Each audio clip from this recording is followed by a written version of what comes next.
नमस्कार मंडळी, स्मितूज रेसिपीमध्ये तुमचं खूप खूप मनापासून स्वागत करते। आज आपण बनवणार आहोत एक स्वादिष्ट आणि आरोग्यदायी मिठाई, बीट बर्फी। ही बर्फी रंगाने तर आकर्षक आहेच, पण चवीला खूप अप्रतिम आणि पौष्टिकतेने भरलेली अशी रेसिपी आज आपण बघतोय। खूप कमी साहित्यात आणि अगदी सोप्या पद्धतीने ही रेसिपी तुम्ही घरी सहज तयार करू शकता। चला तर मग पाहूया बीटची बर्फी कशी तयार करायची ते। आता यासाठी मी अर्धा किलो बीट आणली होती आणि 2 नारळ मी वाढून घेतलेत। ओला नारळ वापरते मी, त्यासाठी खूप चव छान येते त्याच्याने। आता याच्यातले एकूण मी 3च बीट वापरणार आहेत। ताजी बीट आणायची म्हणजे चव छान येते। आता त्यांचं मागचं पुढचं देठ काढून त्यांची साल काढून घेतली छिलरने। ह्या पद्धतीने साल काढल्यामुळे अजून चव छान येते। बीटाला कलर नॅचरली हा खूप छान असतो, गुलाबी लालसर, त्यामुळे आपली ही मिठाई खूप सुंदर आकर्षक कलरची बनवून तयार होते। बीटाचे फायदे तर आपल्याला सगळ्यांनाच माहिती आहेत। बीटमध्ये भरपूर आयरन असते, जे रक्तवाढीसाठी खूप उपयुक्त आहे। आणि बीटात फायबर असल्यामुळे पचन देखील खूप छान सुधारते।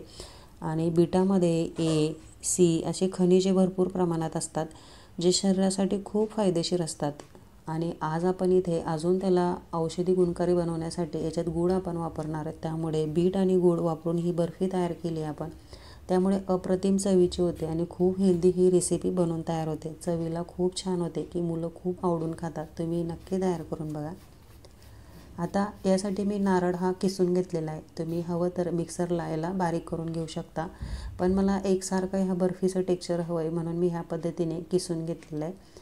आता हा किस मोजून घेतला आहे मी। एकाच वाटीने गूळ, बीट आणि आपल्याला हा नारळ देखील मोजून घ्यायचा आहे, म्हणजे परफेक्ट प्रमाणात आपली ही बर्फी बनवून तयार होणार आहे।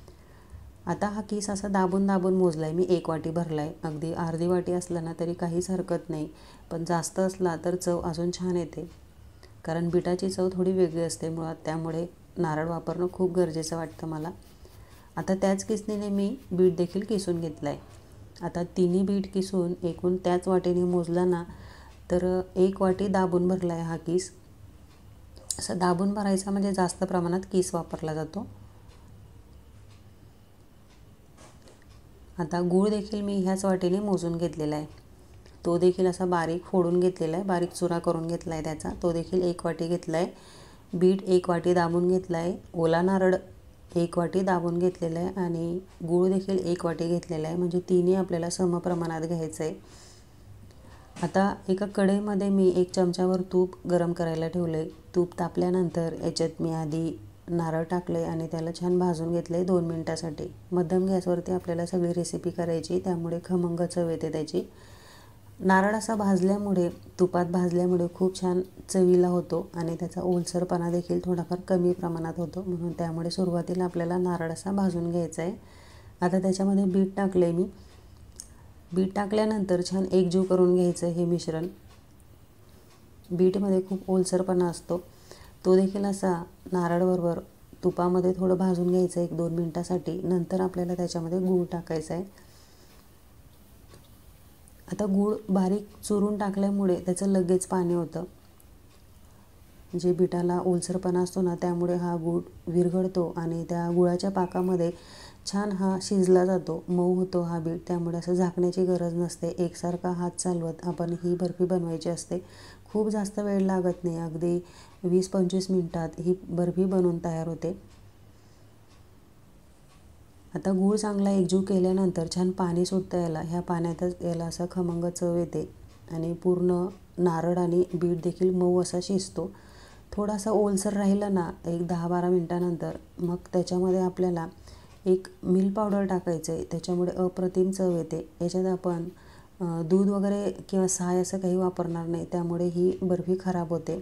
आपण याच्यात मिल्क पावडर टाकणार आहे, त्यामुळे अप्रतिम चवीची होते। किंवा जर खवा असेल ना घरात, तो देखील तुम्ही टाका, त्याने देखील चव छान येते।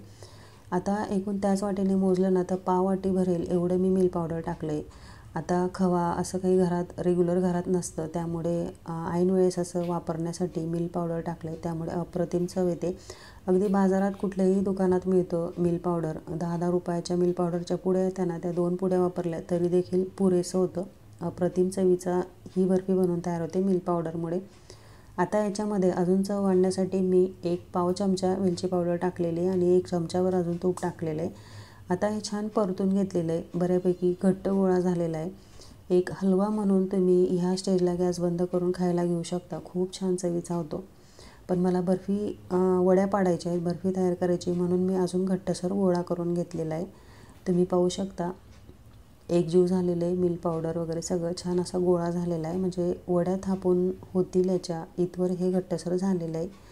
या स्टेजला मी गॅस बंद करून एका ताटाला तुपाचा हात लावून हे मिश्रण काढून घेतले त्याच्यामध्ये गार करण्यासाठी. व्यवस्थित त्याला थापून घेतलेले ताटामध्ये.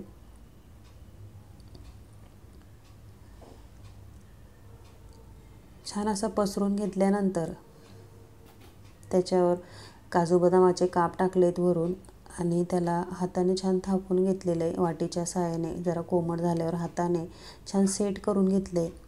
रूम टेम्परेचरला 1-2 तास बाहेर राहू दिलं आणि नंतर फ्रीजमध्ये तासभर ठेवलं होतं मी. छान सेट झालं त्यामुळे आणि सहज वड्या कापता येतात.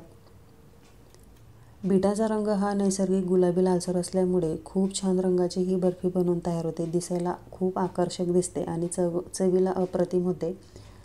तुम्ही गरम गरम असंच देखील हे खाऊ शकता. खूप छान लागतं.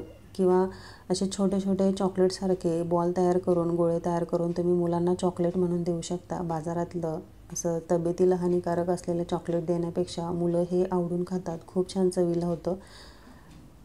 आता फ्रीजमध्ये 1 तासभर ठेवल्यानंतर छान सेट झालेलं आहे. थंड झाल्यावर मी याच्या वड्या कापून घेतलेल्या आहेत. अगदी सहज निघतात ह्या वड्या. खूप तोंडात टाकताच विरघळणाऱ्या छान मऊसूत अशा ह्या वड्या तयार होतात. फ्रीज बाहेर म्हटलं ते 10-12 दिवस आरामात टिकतात आणि फ्रीजमध्ये म्हटलं तर अजून जास्त दिवस हे टिकू शकतात. बीटाची चव जरा वेगळी असते, त्यामुळे मुलं खात नाही आवर्जून. तर ह्या पद्धतीने तुम्ही जर तयार केले ना तर मुलं आवर्जून खातील, खूप आवडीने खातील.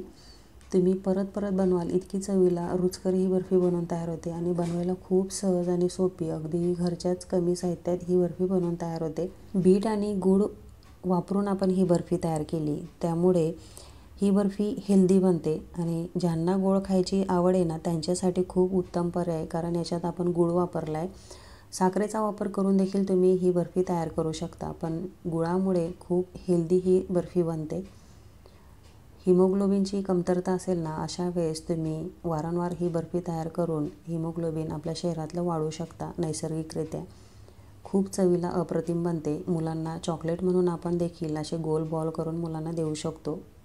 चवीला अप्रतिम होते आणि आवडते मुलांना. तुम्ही एकदा तयार केली ना मला खात्री तुम्ही परत परत बनवाल. इतकी चवीला रुचकर ही बर्फी बनवून तयार होते. आणि महत्त्वाचं म्हणजे नैसर्गिक गुलाबी लाल रंगामुळे दिसायला अप्रतिम दिसते, खूप आकर्षक दिसते.